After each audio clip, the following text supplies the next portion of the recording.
In order to strengthen the capacities of the next generation of thought leaders in Southern Africa, USAID Resilient Waters Program, together with the Center for Sustainability Transitions at Stellenbosch University, awarded bursaries to 11 Southern African postgraduate students. These early career researchers are conducting master's and PhD research on issues linked to enhancing the resilience of transboundary resources in the Limpopo and Okavango River basins. Their research contributes towards the overarching goal of Resilient Waters, which sought to build more resilient and water-secure Southern African communities and ecosystems through improving management of transboundary natural resources and increasing access to safe drinking water and sanitation services. These videos introduce the students and highlight their exciting work as future change makers in Southern Africa.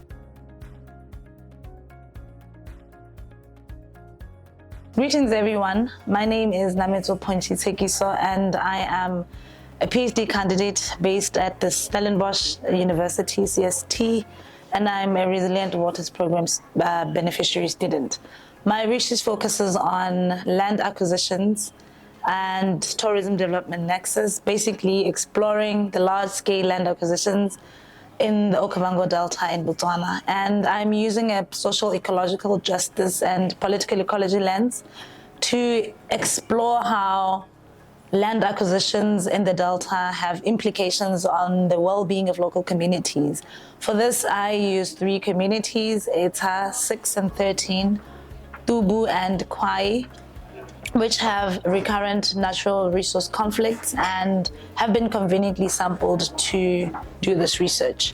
My research is divided into 4 papers and articles, which are essentially objectives. So my first paper is a literature review, which is a state of the art to explore what has been done already in land acquisitions in Southern Africa. And the most interesting findings of this paper were that there is still no one definition of large-scale land acquisitions in Southern Africa, and they are development drivers. For as long as literature has focused a lot on land acquisitions that are for commercial agriculture, there are other development drivers that are upcoming in the region, such as those that are for conservation, bioprospecting, as well as those that are in other areas of mining and infrastructure and development. So my second paper looks at the implications of land acquisitions on the well-being of the local communities in the Delta.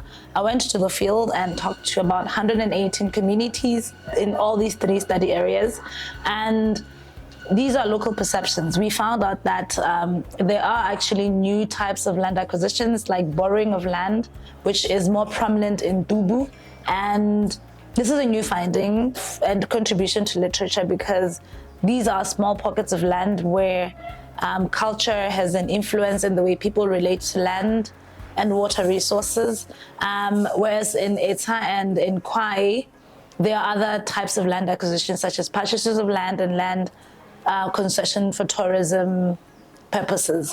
And then my third paper looks at the actors. What is the role of actors in land and water decisions? Who makes the decisions, and what is the role of state and non-state actors in influencing land acquisitions in the Delta?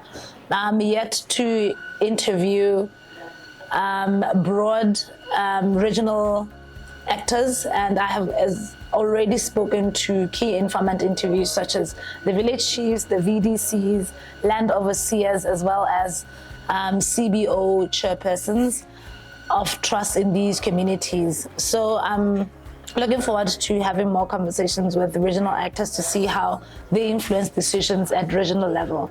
My fourth paper, which is the last paper, looks at the vision. What are all stakeholders foreseeing for the future sustainable land management in the Okavango Delta? So in essence, I'm going to have a workshop that brings around both local, regional, and national actors in one workshop. I'm going to be doing a featuring methodology using a 3 horizons approach to see what a desirable Okavango Delta could look like for all stakeholders involved.